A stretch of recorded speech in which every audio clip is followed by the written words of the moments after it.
Every single day, 82 years worth of content is uploaded to YouTube. Your 5-minute video? Just a 0.0001157% of this pie. So how in the world can you make your video stand out in 2025? Well, like this. Now let's start right off with the first point, which is shoot better to get the most cinematic looking footage. If you want to shoot in the same frame rate as all the movies are shot and how we see with our eyes, make sure that you shoot with 24 frames per second. To get the most cinematic, natural looking image, use the rule of thirds to get a dynamic frame. Know how to light your videos with natural and with artificial light. Try to shoot with a low shutter speed to get this nice looking motion blur. And if your camera supports it, make sure that you shoot in log, so you have the most flexibility when editing and color grading in post. Finally, shoot with a fast aperture if you can to get the nice blurred out background. This was a little bit basic, we're gonna get more complicated in just a second. But let's talk about gear. And I'm about to say something very controversial. Gear does matter. In previous videos, I showed you how to make a GoPro cinematic, how to make your iPhone look pretty much the same than your more expensive cinema cameras, but the cheaper cameras peak at some point and can limit your creativity. And also, it's just a lot easier. Similar to a video game, I think filmmaking is kind of pay to win to a certain degree, because just look at this comparison. I didn't try to match them up perfectly because the cameras have many upsides and I'm gonna take advantage of that.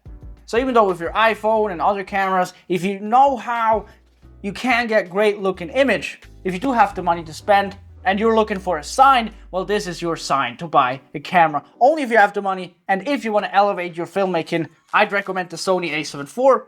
It's a great camera for beginners, but also intermediates. I use this camera on a lot of professional shoots, and it isn't too expensive, so definitely worth to think about.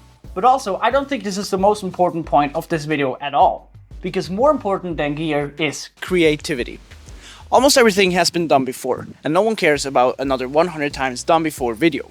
And if you are struggling with being creative and coming up with new ideas, it helps to think about it this way. Everything you do, you learned from somewhere. And everything you do well, you practiced. And the same thing goes with creativity. The more you do it, the easier it gets and the better you get at it. When I first started making these videos, I really struggled with coming up with ideas. A lot of videos later, oh my god, I almost threw this camera off the table. But a lot of videos later, it just comes naturally to me. I can't even explain it. But at the beginning, it really did not. So practice creativity. Now let's get over to my favorite part, which is editing and color grading.